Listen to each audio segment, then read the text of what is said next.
अस्सलाम वालेकुम। मैं आज एक नहायत अहम मसले पर बात करना चाहती हूँ। गैर कानूनी हिजरत करते हुए हजारों पाकिस्तानी अपनी जिंदगी से हाथ धो बैठते हैं। पिछले 5 सालों में गैर कानूनी हिजरत करने वालों की हलाकतों में खतरनाक हद तक इजाफा हुआ है।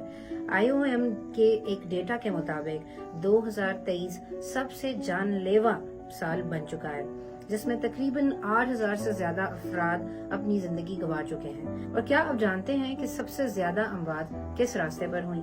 IOM के डेटा के मुताबिक बहरे रूम, जिसमें तकरीबन 3000 से ज्यादा अफराद समंदर में डूबकर अपनी जिंदगी से हाथ धो बैठे। मगर सवाल ये है कि क्यों लोग गैर कानूनी हिजरत के जाल में फंस जाते हैं? गुर्बत, बेरोजगारी और बेहतर जिंदगी के ख्वाब उन्हें ऐसा फैसला लेने पर मजबूर करते हैं जो अक्सर उनकी जिंदगी का आखिरी फैसला बन जाता है। एक और बड़ी और अहम वजह हिजरत के हवाले से मुस्तनद मालूमात की कमी है, जिसका फायदा उठाते हुए एजेंट माफिया बैरून मुल्क जाने के ख्वाहिशमंद अफराद को गुमराह करते हैं और उनको आसानी से यकीन दिलाते हैं कि हिजरत का सिर्फ एक ही रास्ता है और वो गैर कानूनी हिजरत है, जिसे आम अल्फाज में डंकी भी कहा जाता है।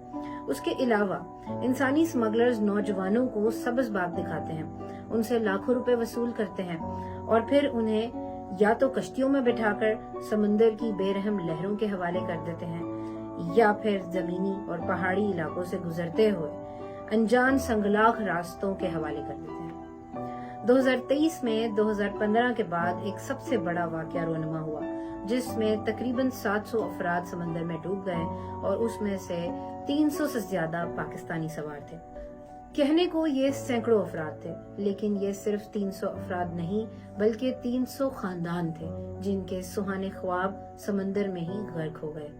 ये भी हकीकत है कि अगर कोई शख्स कानूनी कागजात के बगैर सफर कर रहा है तो वो वहां पहुंचने में उसको बहुत सारी मुश्किलात का सामना करना पड़ेगा, और अगर वो पहुंचने में कामयाब हो भी जाता है तो ज्यादातर अफराद को नौकरियां नहीं मिलती, और जिनको नौकरी मिल भी जाए तो उनको ज्यादातर इस्तेसाल का सामना करना पड़ता है या उन्हें गिरफ्तार कर लिया जाता है और गिरफ्तारी के बाद डिपोर्ट कर दिया जाता है, और बाज़ औक़ात डिपोर्ट के साथ साथ उन पर बैन भी लगा दिया जाता है कि वो आइंदा उस मुल्क का रुख नहीं कर सकते। इसके अलावा गैर कानूनी तारिकीन वतन को हिजरत किए जाने वाले मुल्क में बाकी सहूलियात तक रसाई भी नहीं होती, जिसमें सेहत की देखभाल यानी तिब्बी सहूलियात, रिहाइश, घर और तालीम शामिल है।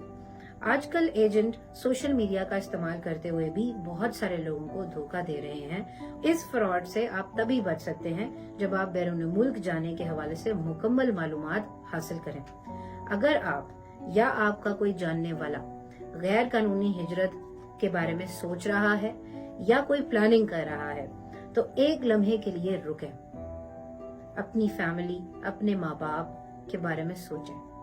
क्या वो आपको हमेशा के लिए खोना चाहते हैं? महफूज रहें, कानूनी रास्ता अपनाएं और अपनी जिंदगी को दांव पर मत लगाएं। कानूनी और महफूज हिजरत के हवाले से मुकम्मल मुफ्त मालूमात हासिल करने के लिए माइग्रेंट रिसोर्स सेंटर से राब्ता करें।